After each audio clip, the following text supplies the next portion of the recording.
एक बार बादशाह अकबर ने बीरबल से पूछा कि बीरबल, तुम कहते हो कि ईश्वर सभी जगह मौजूद है। बीरबल बोला, हाँ महाराज, ईश्वर सभी जगह मौजूद है, इसमें कोई शक नहीं है। बीरबल की परीक्षा लेने के लिए बादशाह अकबर ने अपनी एक हीरे की अंगूठी निकाली और बीरबल से पूछा कि क्या इस अंगूठी में भी तुम्हारा भगवान मौजूद है। बीरबल ने जवाब दिया कि हाँ महाराज, इस अंगूठी में भी अवश्य ही ईश्वर मौजूद है। अकबर ने कहा कि तुम इस बात को साबित करो कि इस अंगूठी में भगवान मौजूद है। बीरबल के पास कोई जवाब नहीं था। उसने अपनी बात साबित करने के लिए कुछ समय मांगा। बादशाह ने उसे 3 महीने का समय दिया। बीरबल घर पहुंचा तो वह बहुत परेशान था। वह जानता था कि इस समस्या का कोई न कोई हल तो अवश्य होगा, लेकिन वह महाराज को समझाने का कोई उपाय नहीं सोच पा रहा था और बिना उत्तर ढूंढे वह बादशाह का सामना नहीं करना चाहता था। चिंता के मारे वह कमज़ोर हो गया। इस घटना के कुछ समय बाद एक दिन एक छोटा सा लड़का बीरबल के घर भिक्षा मांगने के लिए आया।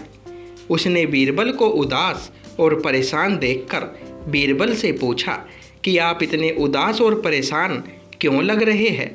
आपको क्या परेशानी है? आप तो एक बुद्धिमान व्यक्ति है और ऐसे व्यक्ति के उदास होने का कोई कारण हो ही नहीं सकता। खुश और प्रसन्न रहना ही बुद्धिमान व्यक्ति की विशेषताएं है।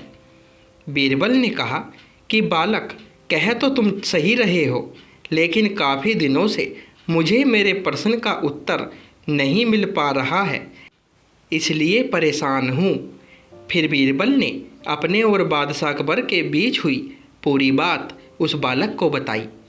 बीरबल की बात सुनकर वह बालक बोला कि आप इतनी छोटी सी बात के लिए परेशान हो रहे हैं। मैं आपको इस बात का जवाब एक पल में ही दे सकता हूँ, लेकिन क्या आप मेरी बादशाह से व्यक्तिगत रूप से बात करवा सकते हो? बीरबल राजी हो गए और उस लड़के को दरबार में ले जाकर बादशाह से कहा कि महाराज, आपके प्रश्न का उत्तर तो यह छोटा सा बालक भी दे सकता है। अकबर ने उस लड़के के साहस की प्रशंसा की और उत्तर सुनने को व्याकुल हो गए। बादशाह ने उस लड़के को अपनी वही हीरे की अंगूठी दिखाते हुए पूछा कि अगर ईश्वर सब जगह है तो बेटा, क्या तुम मुझे इस अंगूठी में भगवान दिखा सकते हो? लड़के ने जवाब दिया कि हाँ जहाँपना, मैं आपको एक पल में इस अंगूठी में भगवान को दिखा सकता हूँ, लेकिन इस समय मुझे बहुत प्यास लगी है। मैं आपके प्रश्न का उत्तर एक गिलास लस्सी पीने के बाद ही दूंगा। बादशाह ने तुरंत उस लड़के के लिए लस्सी लाने को कहा। तुरंत ही एक गिलास लस्सी उस लड़के के सामने पेश की गई। लड़के ने लस्सी पीनी शुरू की और बोला, महाराज, मैं मक्खन वाली लस्सी पीता हूँ, लेकिन आपका सेवक जो लस्सी लेकर आया है वो मुझे पसंद नहीं आई, क्योंकि इसमें से मक्खन तो बिल्कुल भी नहीं निकल रहा है। बादशाह ने कहा कि बेटा, इस लस्सी में बहुत सारा मक्खन है। लड़के ने कहा कि महाराज, क्या आपको पूरा विश्वास है कि इस लस्सी में मक्खन है? बालक की बात सुनकर बादशाह बोले कि हाँ बालक, मुझे पूरा विश्वास है कि इस लस्सी में मक्खन है।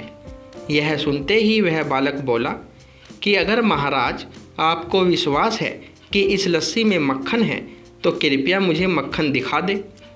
महाराज ज़ोर ज़ोर से हंसे और बोले कि अरे, तुम तो इतना भी नहीं जानते कि लस्सी से मक्खन उसे मथने के बाद ही निकाला जा सकता है, और तुम यहाँ पर मुझे भगवान को दिखाने आए हो। लड़के ने जवाब दिया कि महाराज, मैं तो आपको आपके प्रश्न का उत्तर ही दे रहा हूँ। बादशाह उलझन में पड़ गए। लड़के ने कहा, महाराज, इसी तरह भगवान सभी जीव जंतु हर वस्तु के अंदर है, लेकिन उन्हें हम अपनी इन आँखों से नहीं देख सकते। उन्हें देखने के लिए हमें अपने मन की आँखों को जगाना जरूरी है।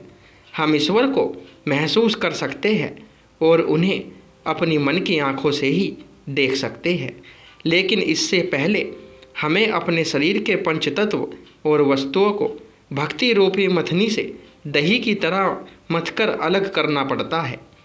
उस लड़के के उत्तर से बादशाह अकबर बहुत प्रभावित हुए। उन्होंने लड़के से पूछा, अच्छा, अब तुम यह बताओ कि तुम्हारे भगवान हमेशा करते क्या रहते हैं? बालक ने कहा कि महाराज, यह ईश्वर ही है जो हमारी संवेदनाओं को शक्ति देते हैं, हमारे दिमाग को समझ देते हैं, हमारे शरीर को ताकत देते हैं, और यह उन्हीं की शक्ति है जिससे हम जीते और मरते हैं। मनुष्य सोचता है कि वही कलाकार है और अपनी कलाओं का आनंद लेता है, लेकिन मनुष्य तो उस ईश्वर के हाथों की कठपुतली है। बादशाह के लिए एक छोटे बालक के मुंह से यह सब सुनना एक नया अनुभव था। बालक की इन ज्ञान भरी बातों से बादशाह बहुत खुश हुए और बालक को ढेर सारा इनाम दिया। तो दोस्तों, वीडियो पसंद आई हो तो वीडियो को लाइक और शेयर अवश्य करें, और चैनल पर पहली बार आए हो तो चैनल को सब्सक्राइब करें।